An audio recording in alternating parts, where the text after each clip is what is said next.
(1754), Parmenides recognizes, and we're now going over this very idea. Parmenides recognizes Socrates' problem concerning these selves, whether it is necessary to speak of these, just as we did about those ideas, or in another way. Parmenides then takes Socrates through a series of questions, bringing him to recognize that the self must be unknown, and that begins the famous master argument that leaves Socrates even more puzzled. In the dialogue that follows, Socrates is taking... I can't hear you very clearly. Could you speak a little bit slower and more distinctly? Please? Yeah, can you raise the volume? You know what? That's a dial is right there on the side of Melinda. Hey, I've acted. I'll follow direction. Well, thank you. Josh, because not everyone has, like Aurelia. I'm deaf. Louder and slower. I'm sorry. Parmenides recognizes. Go ahead. Parmenides recognizes Socrates' problem concerning these selves, whether it is necessary to speak of these, just as we did about those ideas, or in another way. Parmenides then takes Socrates through a series of questions, bringing him to recognize that the self must be unknown, and that begins the famous master argument that leaves Socrates even more puzzled. In the dialogue that follows, Socrates is taken through many puzzles with the use of the idea of self, and he also links it to the idea of participation and essence. The idea of essence, or ousia, is better understood as the power of the mind to turn itself around, as in reflecting and in other cognitive experiences. Indeed, over the 400 uses of auto, or self, in the Parmenides, about 50 are employed during Parmenides' examination of Socrates' idea. Parmenides summarizes his treatment of Socrates' puzzle, saying that unless he enters into the study of the dialectic, that the truth about these ideas will escape him. At this point, it is curious that when Parmenides urges Socrates to study the dialectic, he says, "You must collect yourself together." And the term he uses for yourself is thyself, which, of course, is the honorific use of the pronoun, as in know thyself. Yay! Okay, look.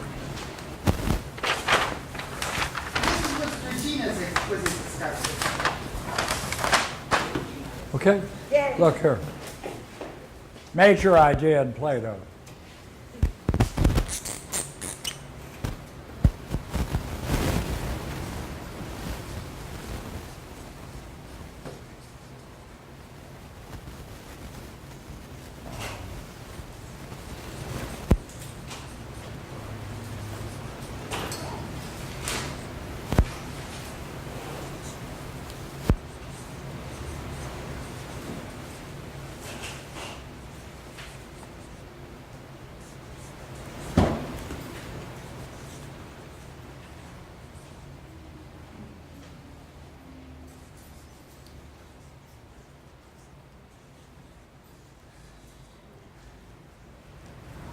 All of these words are the principal ideas that he wants to explore.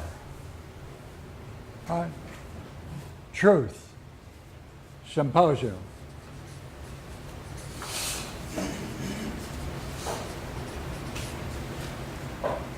He only uses it once in the whole symposium.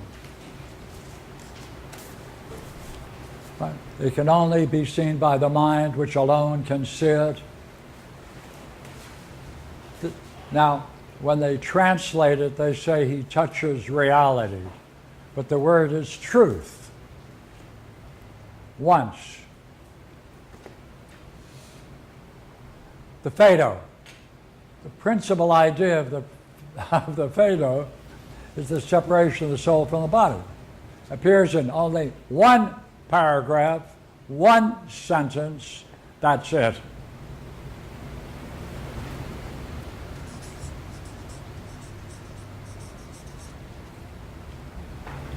The Republic, the highest point, the good. Once, never again. And you have to do some homework to see it, because it's disguised in an analogy at the end of the allegory in the cave in the upper world, which is completed at the end of that account. Hidden, but you have to pull it out.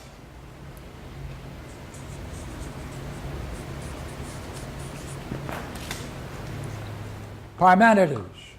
The big idea is thyself. Once, never again. Therefore, it's typical of Plato to play this game. It's this kind of a thing, right? Everything leads up to it, descends from it, once.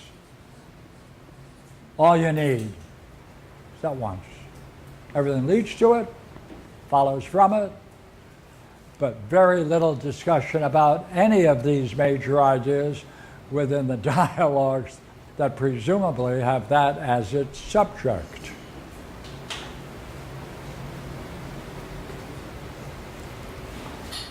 Now, when we did this, when we reached this point, this quote, when Parmenides urges Socrates to study the dialectic, he says, you must collect yourself together. At that point, Barbara came in and said, that's a very interesting Greek language behind that. Behind collect yourself Go ahead. together? Oh, well, because you mean in the Parmenides that it also is the language of the Phaedo, or that the language of the Phaedo is also the language of the Parmenides? Did you hear that? Yeah. No, that it's a single use of thyself and unique in the dialogue for that reason. I think that's what he's talking, not trying to compare the Parmenides and the other dialogue. Well, I thought there were 2 points to be made. One is thyself in the honorific sense of know thyself. Yeah. Right? But that wasn't the point I made. The point I made was that the language of collect thyself is only, as far as I know, occurs in the Phaedo, in the separation of the soul Right. from the body. That's the key idea Okay. in the Phaedo. Okay, we good? Yeah, thank Bill. you. You got me up. No. And that was fun to see at that time. Yes. Yes. Oh, this is Parmenides. All right? Okay, for the next paragraph.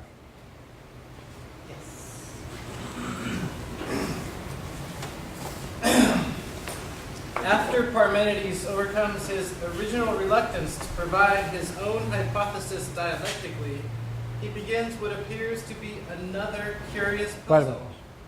Loud enough? Is that loud So- enough? What do you think? Yeah, okay. Okay. Medium, loud. Just slow it down a little bit more. That's good. Loudness is good. I will. Yes. You will slow it down. Yes. I hope. Don't generalize all women. Parmenides introduces his hypothesis saying, I should begin from myself and the hypothesis of myself, hypothesizing concerning the one self, whether one is esteemed or whether one is not. What must the result be? His emphasis on the idea of the self suggests it is his own personal So, hypothesis. is he that strengthening the idea of self throughout that? Yes. Right, 3 times. Right? Self-overload. Yeah, look at that. I should begin from myself and the hypothesis of myself. hypothesizing concerning the one self. It's his own. So, right. For Zeno has a hypothesis, right? Everyone has a hypothesis. This is Parmenides' own hypothesis, which is the very nature of the one self.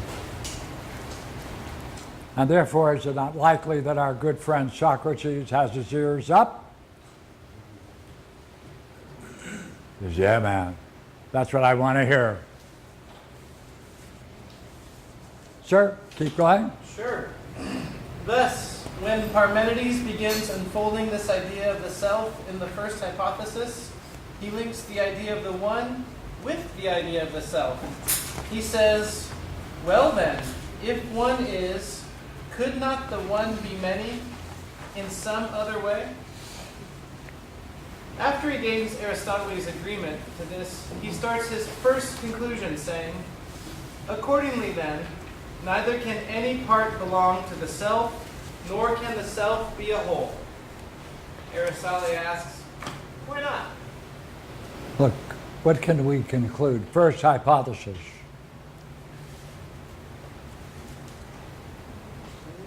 Neither can any part belong to the self.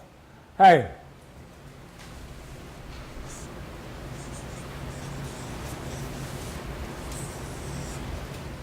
it ain't got parts. Not only that, you can't see it as a whole.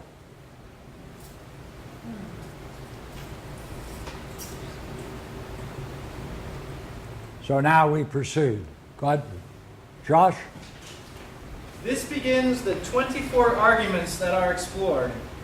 There are 26 conclusions about the idea of the self and 17 for itself.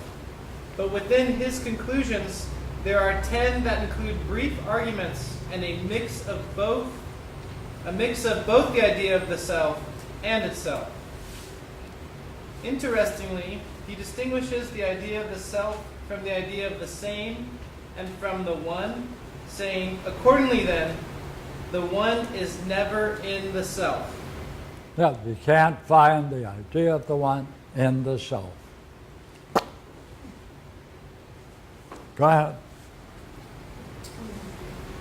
For each of the arguments that explore the one, he applies it to the self. In concluding his hypothesis, he says, accordingly then, neither can it be named, nor spoken, nor be opined, nor be the object of knowledge, nor do real beings have a perception of the self. Hey, agree? Look here.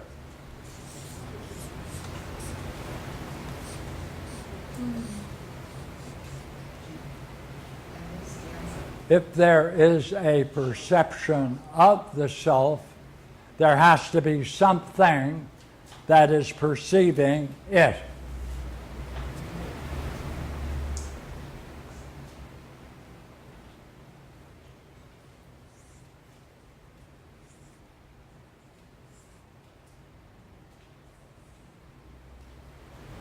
Not possible. What's nice about that? You don't have to go around and try to perceive it. Yeah, there's no Isn't that a separation. relief?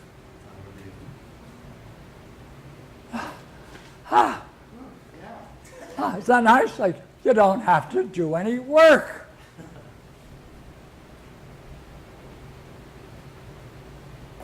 Right, Steve? Very nice. I agree. Couldn't agree more. If someone says they want to know the self, what would you tell them? I'd tell them you need to talk to your relatives. You're confused, you'd say. Right? Right? You can't know the self. Otherwise, there'd be 1, 2, 3. That ain't possible. Isn't that a relief? I don't know. Yes and no. Hey, you don't have to starve yourself. You don't have to bend, right? You don't have to become a pretzel like these girls do in these TV ads. doing yoga. Right, isn't that a relief? You've only seen the girls. It's obvious. You don't have to do a damn thing. Guys don't wear yoga pants. Isn't that a good idea? For that, they are more. Finally, someone tells us kickback. So in Greek, that's called the kickback theory. Or something.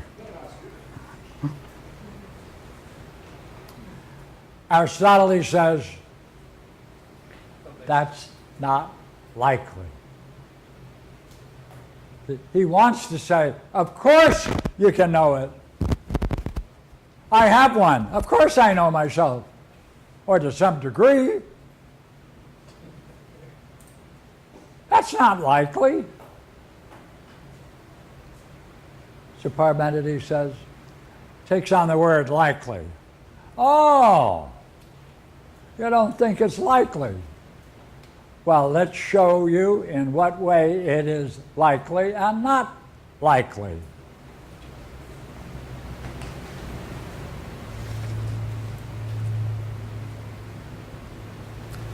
Reflection. Josh? Do you want me to skip what you just went over? Because you just basically read the next two sentences. Go ahead and read it. Aristotle simply says, it is not likely. Parmenides turns to Aristotle and asks, therefore, is it possible that these conclusions have to be in this way about the one? And Aristotle replies, to me at least, it certainly does not appear to be in this way. Clearly, Aristotle follows each point in this dialogue. He agrees to all the arguments about the one. He follows carefully each of the arguments, but when they are applied to the idea of the self, he says that it is not likely. As a result of Aristotle's rejection, Parmenides asks if he would like to see if any other possibility is likely. And Aristotle replies, by all means then, I do so wish. Parmenides then takes Aristotle through the next 8 hypotheses, 4 positive and 4 negative, so that he can understand in which cognitive levels of reality the self is described, and which not, and through which level it functions, and in which the false image of the self appears. Well, that's a big paragraph.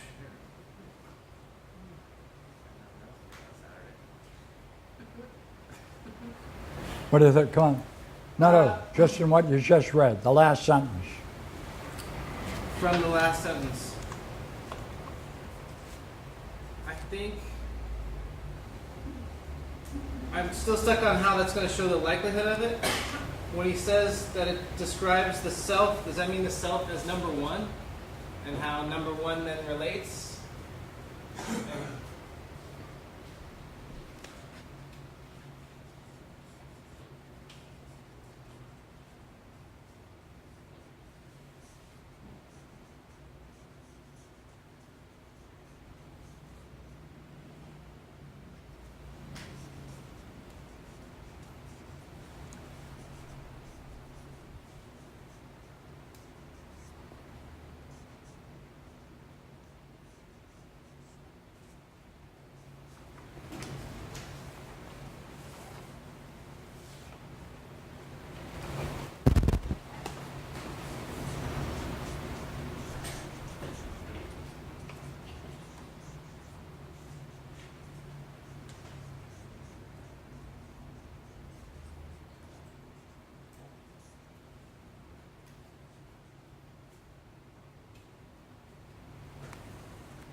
Look here. Second hypothesis. If the one is, that means the most brilliant light of being truly exists. If that's the case, then it follows that if you're in it,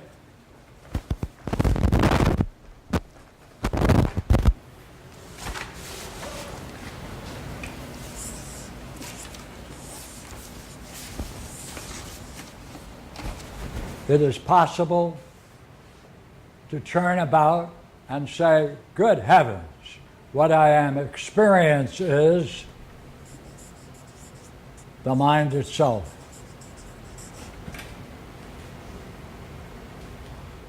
On reflection,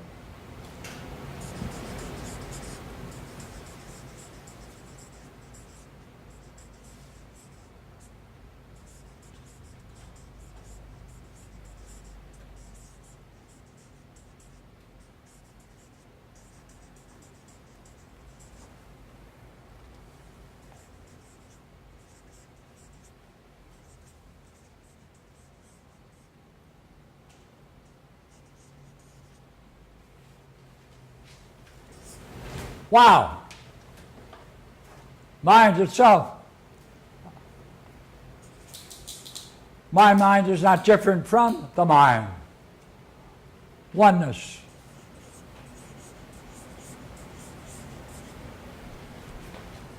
We are a oneness. Oh, I experience myself.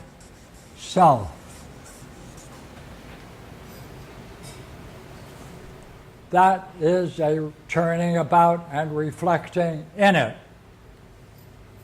Not reflecting on the way in which we are used to, but it's then possible to turn about and see what it is you are seeing. Right? Look here.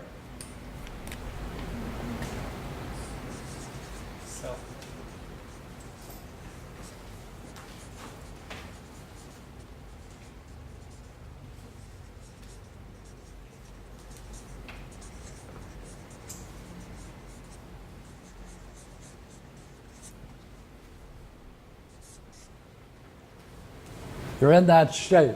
Hey, you can see that you are seeing. Nous. That's the intellect looking upon itself. That's this. But that's myself. Ah, that's myself. So you think, therefore, you've reached the ultimate.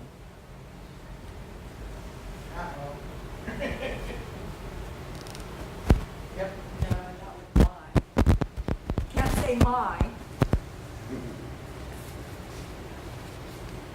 You have to say more than that, by the You way. have to take off mine.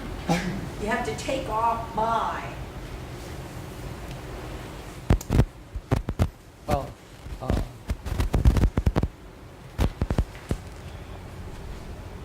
to say of mind presupposes something different than saying the mind is Yes. experience. Myself. Right? So these are the kinds of steps that people make after they've had one of these types of experience. Yes. All right? So,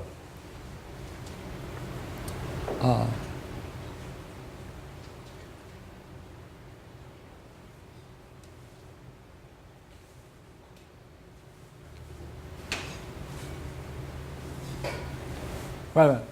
Therefore, this statement is not possible, or all the other statements are not possible without this.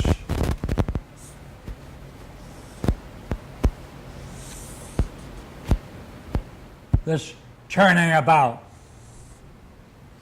That turning about is the word ousia.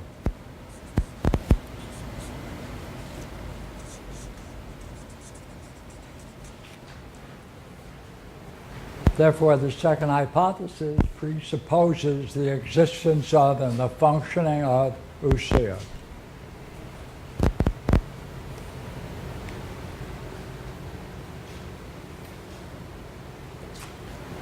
Now, what is he doing in the second hypothesis? He's now going to tell you how it functions.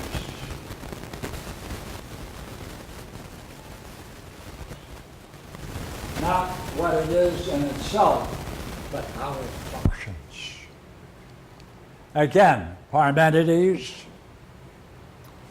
reasons his way through many arguments about the way the one functions and transfers conclusions to the idea of the self. His conclusion is a summary statement that brings into a unity what he's demonstrated through following his dialectical method. He says, okay, here we are. Surely then, there can be a knowledge, an opinion, a perception of the self, since we have now dealt with all of them. These are all aspects concerning the self. Aspects, right? These are the aspects concerning the self functioning.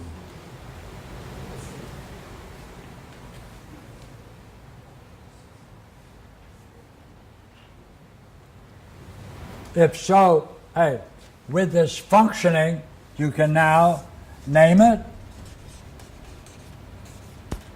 You can now know it. You can have opinions about it.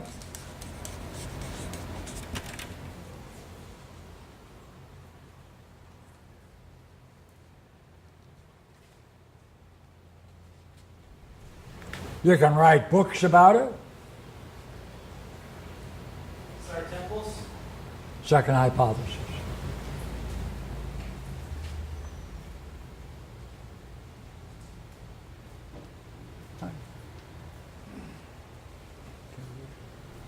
Care to read?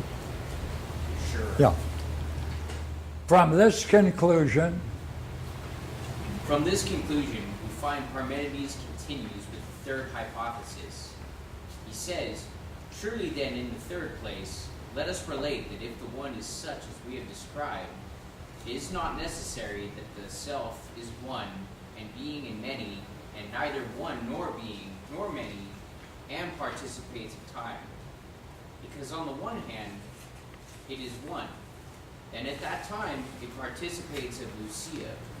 But on the other hand, because it is not, then in turn it does not at that time participate of ousia." The third hypothesis explores the one self functioning through time in respect to the gap that exists between successive moments of change. For from rest to motion, or motion to rest, there is something instantaneous, a gap through which all change takes place. Each moment is viewed as static and separate, for what changes from the old into the new gains its next stage from the intelligibility in the gap. When it is in the gap, it is one, and when it becomes the many, it enters into time. The inherent intelligibility of the self allows Providence to unfold through the gap in such a way that every living thing gains what is appropriate to it from the destiny that is most natural and beneficial to it. He concludes the third hypothesis with a summary statement that all his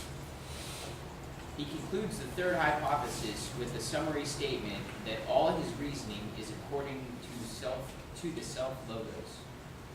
For as the one functions through ousia, it exhibits the function of logos. So too does the self's logos function as the source of the patterns and order behind each moment.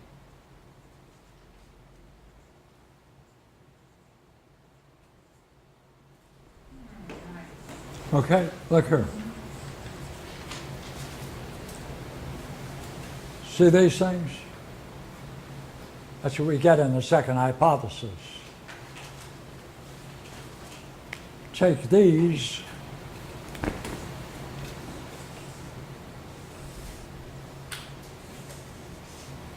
as a unity.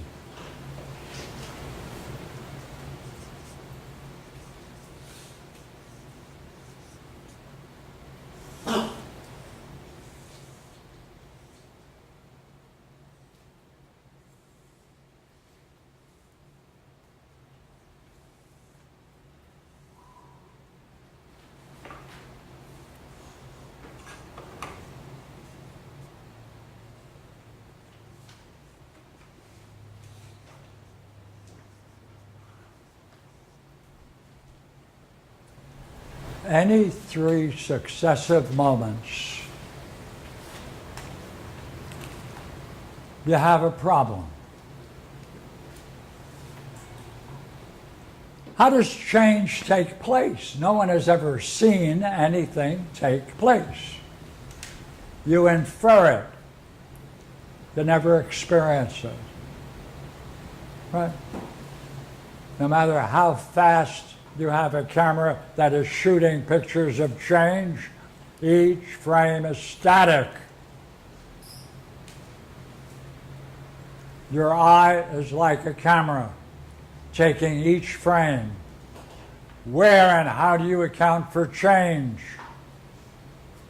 Look, if there is a change,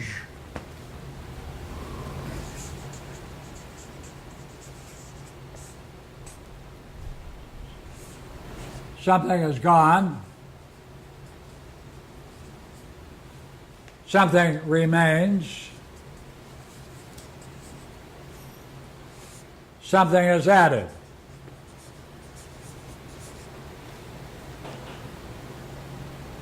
You never experienced that. Third hypothesis is saying, hey, all of this stuff as a unity, it's in the gap. Between any successive moments, there's a gap. Just like in a film strip. There's always a gap between every successive frames. He's saying, hey, all of this as a unity is functioning right here. Because of that, it knows what must be added and knows what must be rejected.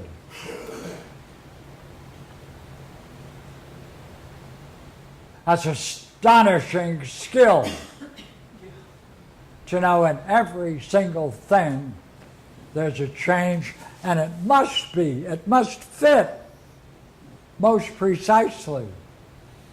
It must maintain, right, the order, the pattern of intelligible things.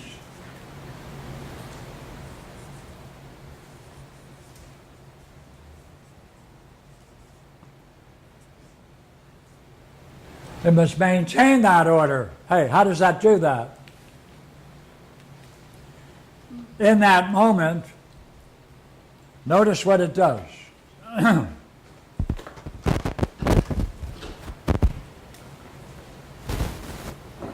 It has to know the past, reflect upon it, see what must be necessary for the next second, microsecond.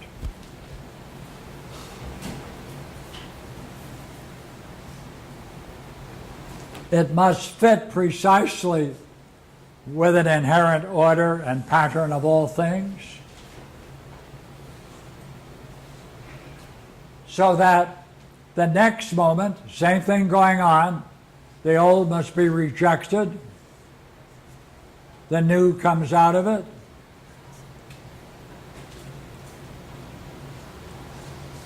That means there must be a very powerful, intelligent force going on throughout the entire universe.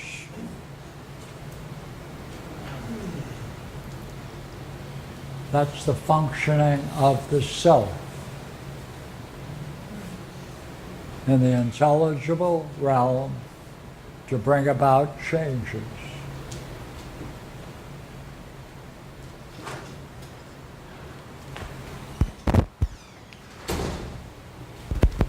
Yeah, when you get into the third hypothesis, all of a sudden there's a whole set of ethical values to the one. And its value, That right. you've got what? It's providential. It unfolds. Things gain. It's appropriate. There's a destiny. It's most natural. It's beneficial. Those aren't things you find in the second hypothesis, but it's the nature of what's in the second hypothesis, the one, the intelligible one. How come he doesn't talk about those in the second hypothesis? Why does he hold his cards until you get to the third? Why is there no ethical or vital quality in the second hypothesis? Why does the vital aspect of the self only show up in the third hypothesis? Another way of putting the second hypothesis is that's the intelligible logos. That's right. But it seems Go kind ahead. of dry. No offense. In comparison with all this lovely stuff, I mean, I can see why people who go after the third hypothesis want to do it. They feel like they're benefiting life, and this is the natural way of unfolding things. But the intelligible itself, I can't get my noodle around that thing. Here's what I got. What is the experience of the second hypothesis? That's what I came up with as a result. I hate to take you back a paragraph or two, but, and you know, I'm the least person who should be asking this question, but I really don't know. Let's read it together, okay? All right. When it is in the gap, it is one. Yeah. When it becomes the many, it enters into time. Right? Time, hey, the problem is time. We want to say, hey, time, this is time.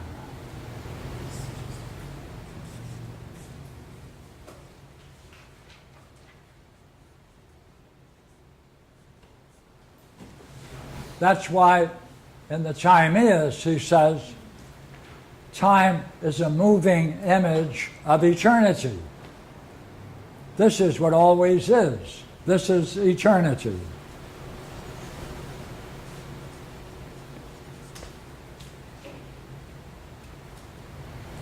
That's the astonishing thing. Time takes the eternal, the Logos, and in some incredible way follows a logos so that each thing as it changes is an incredible fit. What kind of fit? Providential fit.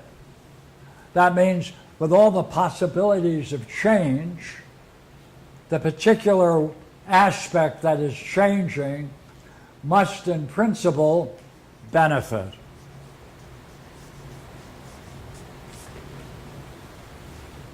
All living beings in every particular moment.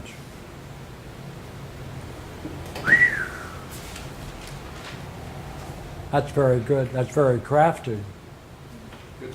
Lucky for them. For all the possibilities that emerge, only one singles out. Only. Of all the possibilities for the next second, right now, it already came in. It has to fit for our benefit. That's providence. That's a providential view of time. How do you account for it? There has to be some ability for something to check that eternal plan and see what is most appropriate for the next moment. That's a seer. Reflecting. Without a seer, nothing else is possible.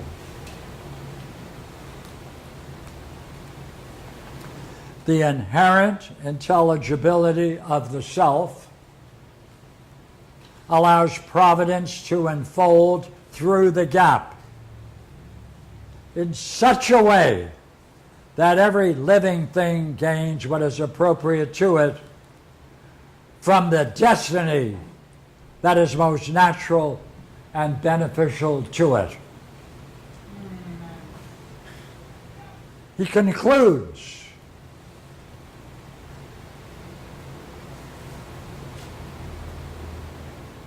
all his reasoning follows according to the self-logos. Therefore, all of this paradigm is nothing other than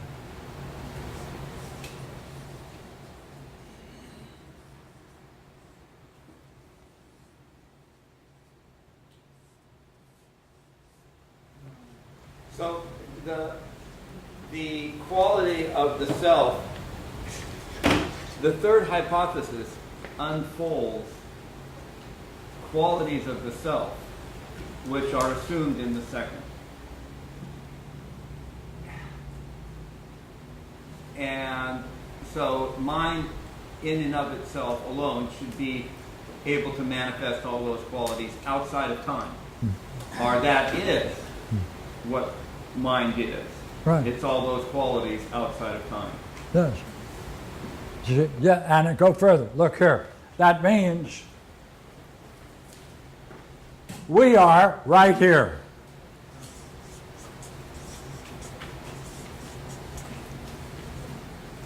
It is extremely possible for us to turn upon ourselves and experience the self-logos. No yoga, no fasting, no meditation. Just take a look.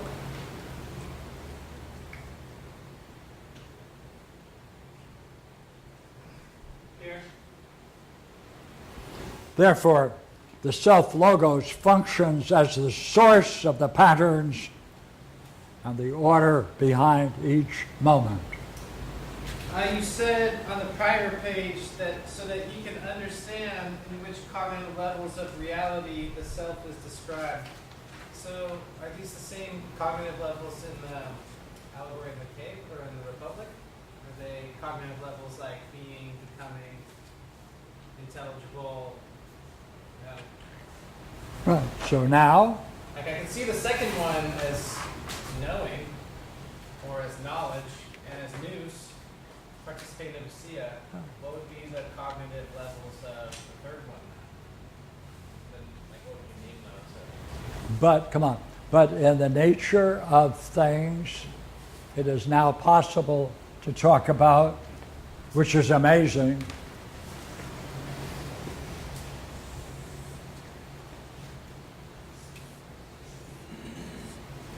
how this may appear.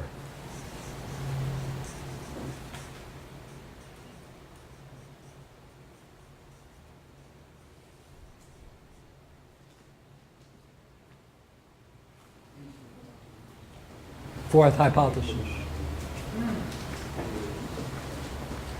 And equally, it's possible to reject it.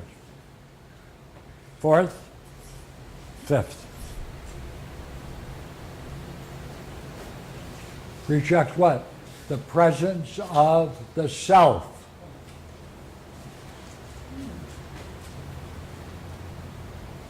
If the one is, you can still say, I don't think there's a place for the self. Oh, that's what you think. Let's take a look at that possibility. That's the fifth hypothesis.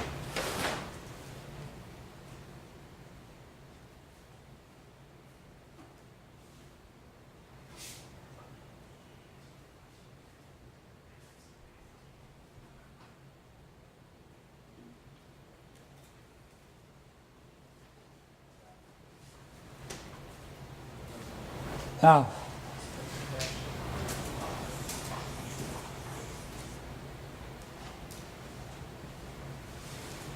in the dialogue that we distributed,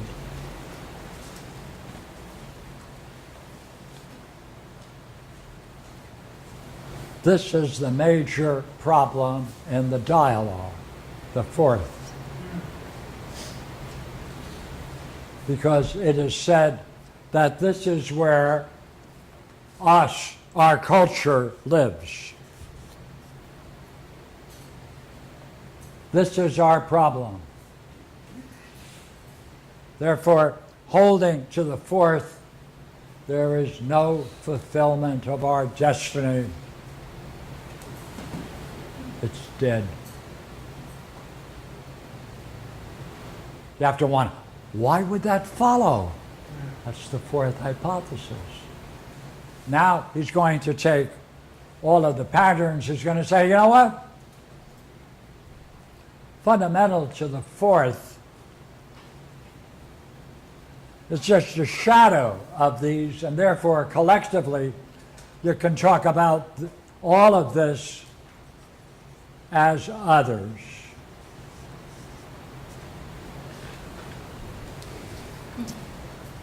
No self.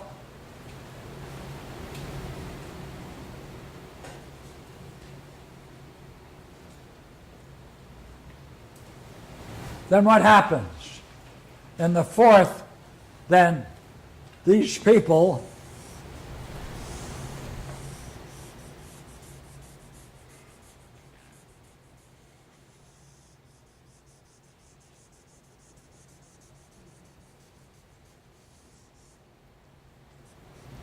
come together in groups.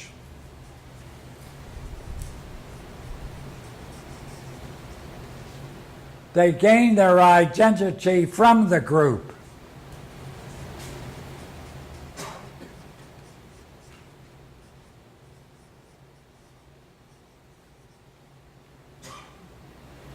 They therefore recognize that the group is central to their being.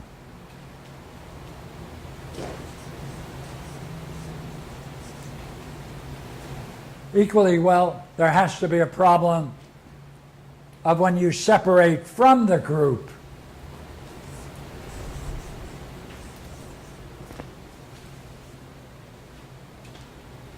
That's the fourth hypothesis. That's a what? The dynamics of that and what it's like to be there. Fourth hypothesis. So it looks like it's time to take a break. Yeah, read it there.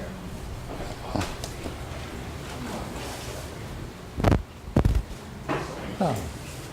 Here's sugar, not beer.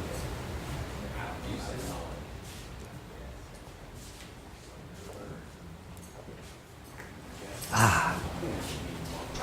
What time is it? 2:31. 2:30?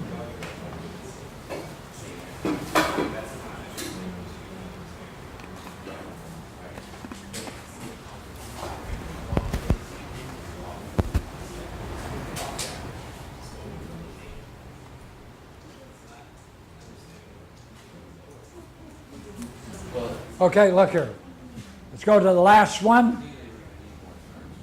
The fifth.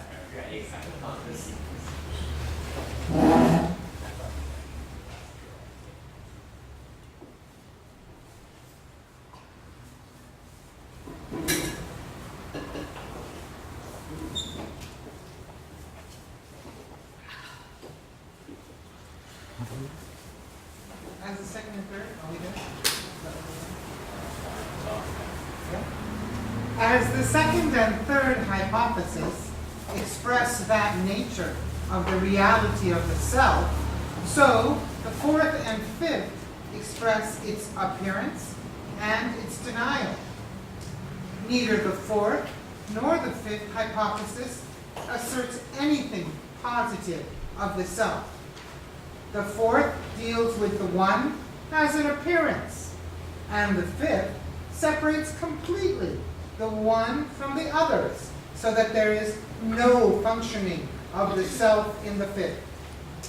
In the fourth, Parmenides introduces the idea of selves and shows it need not be restricted to the plural aspect of the self, but is used as synonymous with his use of the others. In the fifth hypothesis, he says, if one is, what must those other than the one experience? Adding, when the one is separate from the others. He concludes, accordingly then, there is no other way besides these in which both the one and the others can subsist in the self-existent. One more paragraph? See, if the one is separate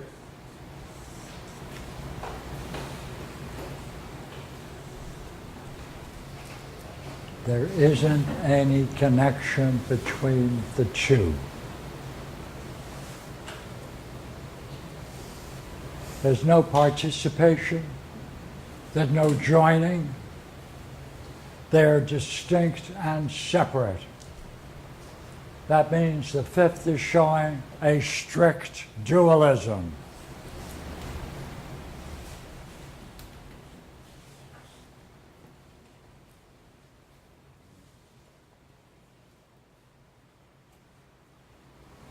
No self, no grasp of the self, no appearance of the self, separate and distinct.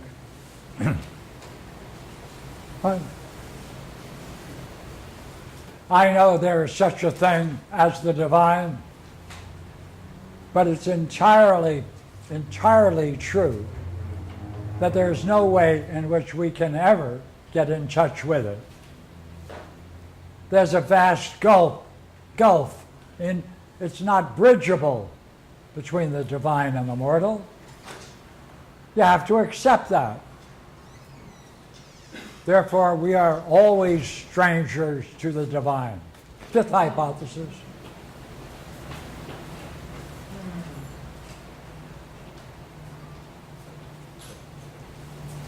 Therefore, let's come back and do the negatives when we come back. Fair enough? Yes. And then we're going to make an interesting shift. Huzzah. But I'll wait until we get back. Okay? Thank you. When are they coming back? 2:35. 2:35. Oh. What time do we come back? You know, it's in my cache, so, and I. it 6 doesn't o'clock, show is up. it? We have a break. Or Yanni might tell us.